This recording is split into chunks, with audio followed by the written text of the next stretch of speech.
ప్రియమైన దేవుని సంగమా, మరి మనము ఈ ఓవర్ కౌంటింగ్ దినాల్లో ఉన్నాము. మరి 32వ దినం ఈ నెల తర్వాత జూన్ 12వ తారీఖున మనకి ఈ పెంతెకోస్తు పండుగ ఆరాధన ఉంటుంది. మరి ఇక్కడ వైఎంసీఏలోనే ఏర్పాటు చేశాము. 12వ తారీఖు సాయంకాలం ఇక్కడికి అందరూ చేరుకోవాలని మీకు తెలియజేస్తున్నాను. 12 బుధవారం వచ్చిన బుధవారం వెన్స్డే ఈవినింగ్ 6 గంటలకు అందరూ ఇక్కడికి వచ్చేస్తే మనము ఆరాధన ప్రారంభించుకోవచ్చు. కాబట్టి అందరూ కూడా ఈ విషయాన్ని జ్ఞాపకం ఉంచుకోవాలని తెలియజేస్తున్నాను. తర్వాత ప్రతి 2-4 సబ్బాతుల్లో మీకు ఈ హీబ్రూ క్లాసులు కూడా ఉంటున్నాయి. దానికి కూడా తప్పకుండా రావాలని కోరుతున్నాను. మనము కొన్ని వారాల్లో డిక్లరేషన్ ఆఫ్ డిపెండెన్స్ అంటే దేవుని మీద ఆధారపడి జీవించడాన్ని మనము నేర్చుకోవాలి. దేవుని మీద ఆధారపడి ఉండాలి అనే విషయాన్ని మనం చూస్తున్నాం. గలతీయులకు రాసిన పత్రిక 5వ అధ్యాయము 24వ వచనం చూద్దాం. గలతీ 5:24.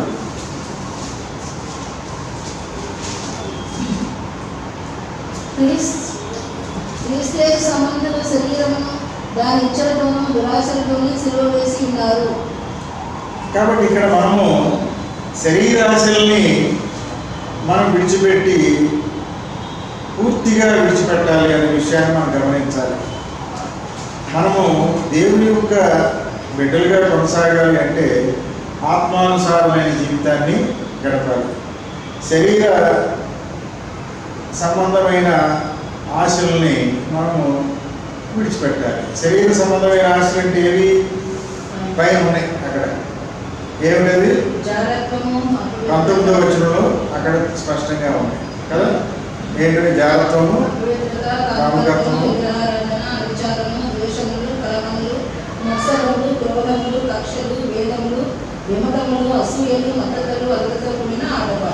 కాబట్టి వీటిల్లో మనం ఉన్నామా?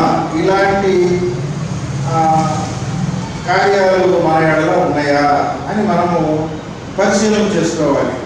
ఇలాంటి ఆలోచనలు అంటే నా శరీరం ద్వారా నేను మరి జాగ్రత్తవాన్ని లేదా అపవిత్రత్వాన్ని లేదా కాముకత్వాన్ని కలిగి ఉన్నానా? శరీరం చేత జరిగించే క్రియలు, అలాగే విగ్రహారాధన, బొమ్మలను పూజించడం, అలాగే ఇతరుల మీద ద్వేషము, కలహము, క్రోధాలు, ఇవన్నీ వీటితో పాటు ఇంకేమంటాడు? అల్లరితో కూడిన ఇలాంటి క్రియలు మనం కనుక చేస్తే మనము లోక సంబంధముగా జీవిస్తున్నట్టుగా లెక్క. కాబట్టి అలాంటి లోక సంబంధమైన అంటే ఇవాళ శరీరాన్ని తృప్తిపరుచుకునే విధంగా లోకము జీవిస్తుంది. శరీరం యొక్క కోరికలకి అనుగుణంగా లోకము ఉంటుంది.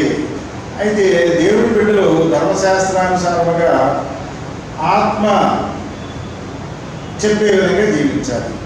మన హృదయంలో దేవుని ఆత్మ నివసిస్తున్నప్పుడు దేవుని యొక్క ఆత్మానుసారమైన జీవితాన్ని మనం గడపాలి.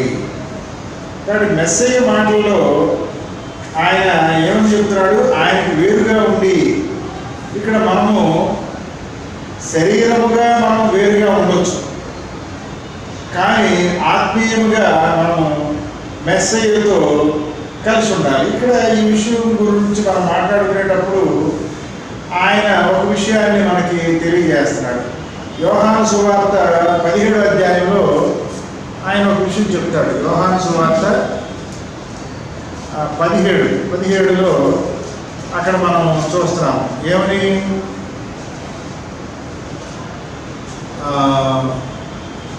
17:20 మరియు నీవు నన్ను పంపితివని లోకము నమ్మునట్లు తండ్రి నా యందు నీవు నీ యందు నేను ఉన్నలాగున వారిలో మన యందు ఏకమై ఉండవాలని వారి కొరకు మాత్రమే ప్రార్థించలేదు. 11వ వచనంలో కూడా అదే మాట చెప్తాడు. మనం ఏకమై ఉన్నాము. కాబట్టి ఇక్కడ ఏకత్వము అనే దాన్ని మనము ఆత్మీయముగా ఆత్మ సంబంధమైనదిగా గ్రహించాలి. కాబట్టి ఇక్కడ శారీరకముగా కాదు, తండ్రి కుమారుడు ఆత్మీయముగా ఏకత్వాన్ని కలిగి ఉన్నారు. కాబట్టి మనం ఏ విధంగా వారి యందు నేనును అంటే శిష్యులు ఆయన ఎవరైతే విశ్వసిస్తారో వారిలో ఆయన జీవిస్తాడు. ఆయన జీవించడం అంటే మెస్సయ్య వచ్చి జీవించడం, మెస్సయ్య ఆత్మ మనలో జీవిస్తుంది. అదే విషయాన్ని మనం 15వ అధ్యాయంలో చూస్తాం. 15వ అధ్యాయంలో మనం కనుక చూస్తే 5వ వచనం చూడండి. యోహాను 15:5. ద్రాక్షవల్లిని నేను, తీగలు మీరు. ఎవడు నా యందు నిలిచిండునో, నేను ఎవరి యందు నిలిచిండునో వాడు బహుగా ఫలించును. కానీ మనకి అర్థమయ్యే రీతిలో చెప్తున్నాడు. 3వ వచనం ఏం చెప్తుంది? నేను మీతో చెప్పిన మాట అన్నిటిని బట్టి మీరు ఇప్పుడు పవిత్రులై ఉన్నారు. మీరు పవిత్రులుగా ఉన్నారు. దేన్ని బట్టి? నేను చెప్పిన మాటలను బట్టి మీరు పవిత్రులు. ఏం చెప్పాడు ఆయన? పైన చెప్తున్నాడు, నాలో ఫలింపని ప్రతి తీగ. మీరు నాలో ఫలించాలి, నా ద్వారా ఫలించాలి అంటే ఇక్కడ నా ఆలోచనల్ని ఆత్మానుసారముగా మీరు నెరవేర్చాలి అని చెప్తూ 5వ వచనంలో ఏమంటున్నాడు? ద్రాక్షవల్లికి తీగలు ఎలా ఉంటాయో దాన్ని మీరు గమనిస్తే ఆ తీగలు ద్రాక్షవల్లితో కలిసి ఉంటే అవి ఫలిస్తాయి. అవి కట్ అయిపోయినాయి అనుకోండి, ఏమవుతాయి? ఎండిపోతాయి, ఫలించవు. కాబట్టి అదే విషయాన్ని చెప్తున్నాడు, నాకు వేరుగా ఉండి మీరేమి చేయలేరు, నాతో మీరు కలిసి ఉండాలి అని చాలా స్పష్టంగా ఆయన మనల్ని ప్రేరేపిస్తున్నాడు. కాబట్టి ఆయనలో మనము కలిసి ఉండాలి. మనం ఏమి చేయాలో ఆత్మ మనల్ని నడిపిస్తుంది. అంటే తండ్రి యొక్క ఆత్మ ద్వారా కుమారుడు నడుస్తున్నాడు. అలాగే తండ్రి యొక్క ఆత్మని మనలో కూడా నివసింపజేయడం ద్వారా కుమారుడు మనము ఐక్యమై ఉంటాము, తండ్రిలో ఏకత్వాన్ని పొందుతాము. కాబట్టి ఇక్కడ ఆత్మానుసారముగా ఏకత్వాన్ని కలిగి ఉండటము మనం గమనించాలి. 1 కొరింథీ 6వ అధ్యాయము 2వ వచనం చూద్దాం. 1 కొరింథీ 6:2.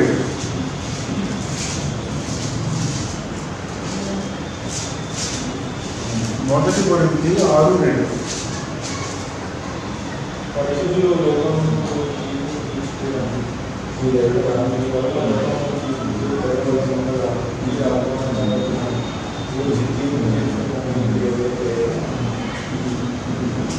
కాబట్టి ఇక్కడ పరిశుద్ధులు లోకానికి తీర్పు తీరుస్తారు అనే విషయాన్ని మనం గమనిస్తున్నాము. ఇక్కడ మనము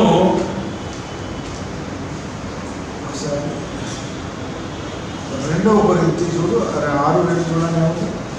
2వ కొరింథీ 6:2 అనుకూల సమయమందు నీ వలన ఆలోచించుకుని రక్షణ దినమున నిన్ను ఆదుకుంటుంది.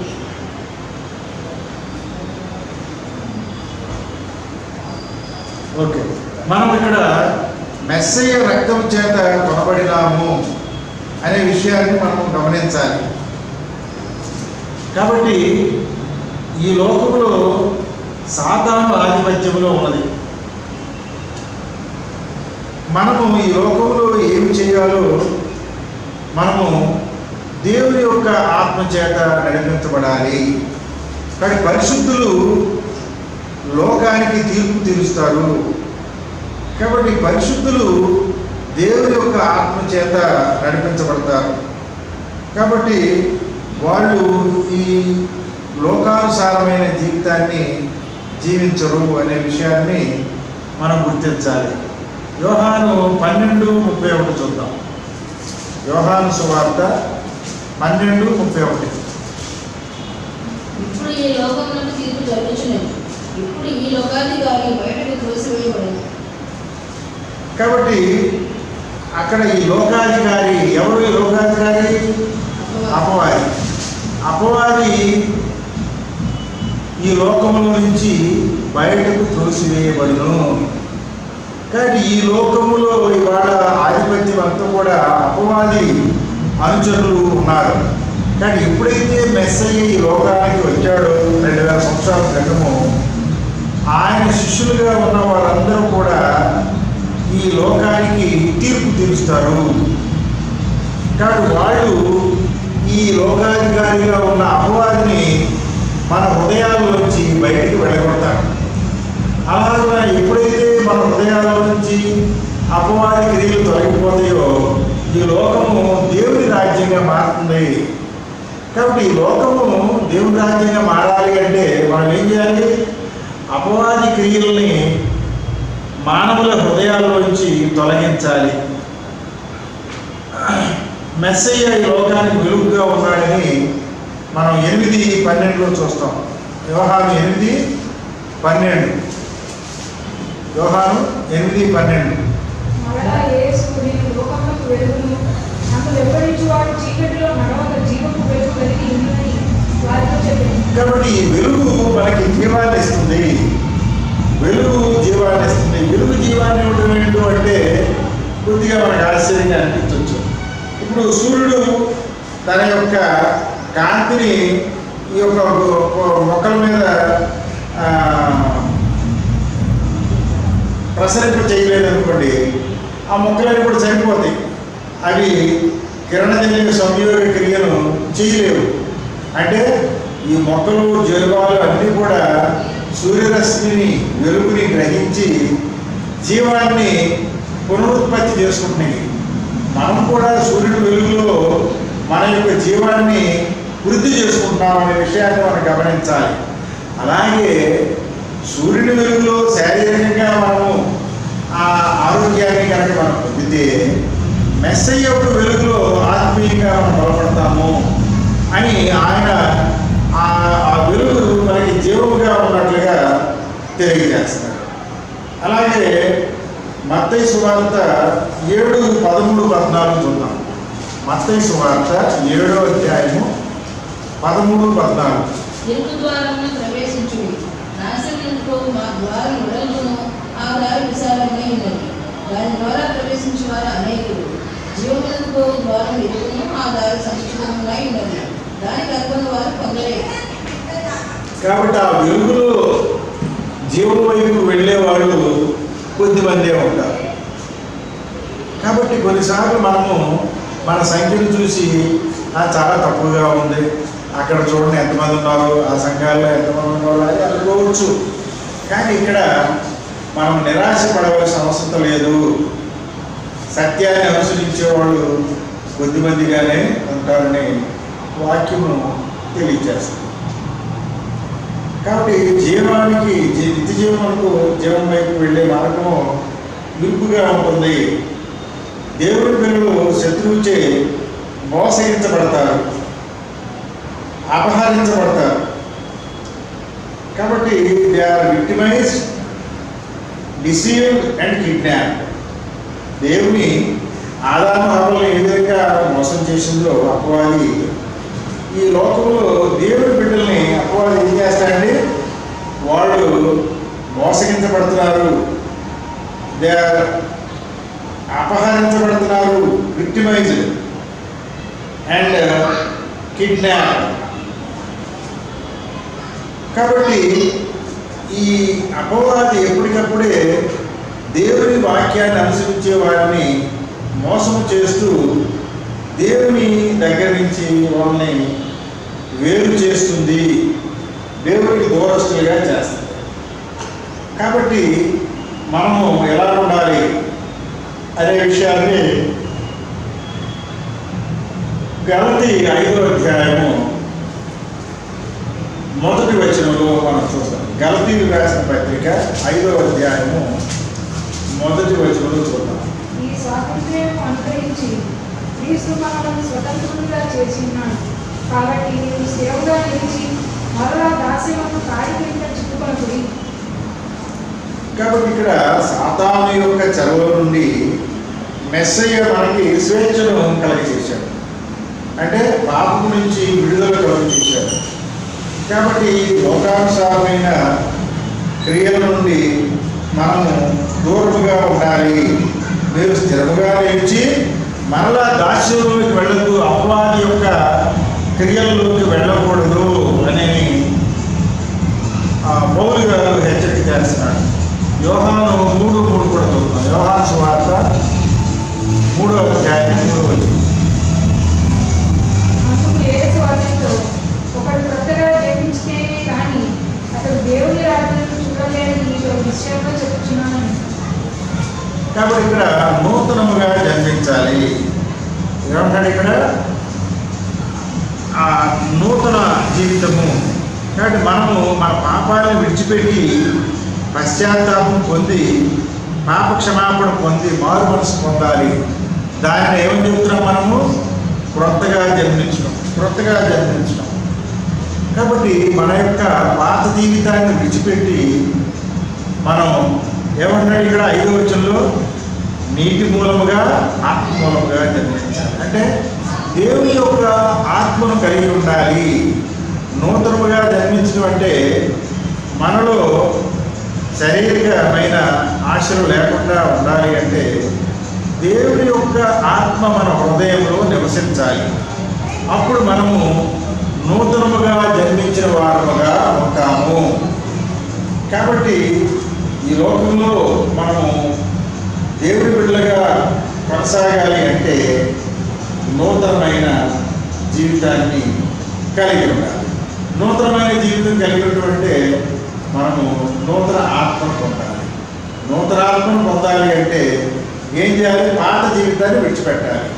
ఆ పాత జీవితం నశించిపోవాలి. అంటే పాత జీవితం అంటే గతంలో ఉండే పాప సంబంధమైన శరీర సంబంధమైన క్రియలన్నింటినీ విడిచిపెట్టి దేవుని యొక్క ఆత్మను పొంది ఒక నూతనమైన వ్యక్తిగా రూపొందించబడి దేవుని యొక్క పిల్లలుగా క్రీస్తు యొక్క సంఘంలో పాలి భాగస్తులుగా మనము జీవించాలి అని ఈ యొక్క పాఠం మనకి హెచ్చరిక చేస్తుంది. ఆ విధంగా మనము దేవుని బిడ్డలుగా ఈ లోకంలో కొనసాగడానికి ప్రయత్నం చేద్దాం. వాటి ధన్యతను దేవుడు మనకందరికీ అనుగ్రహించును గాక. ఆమేన్.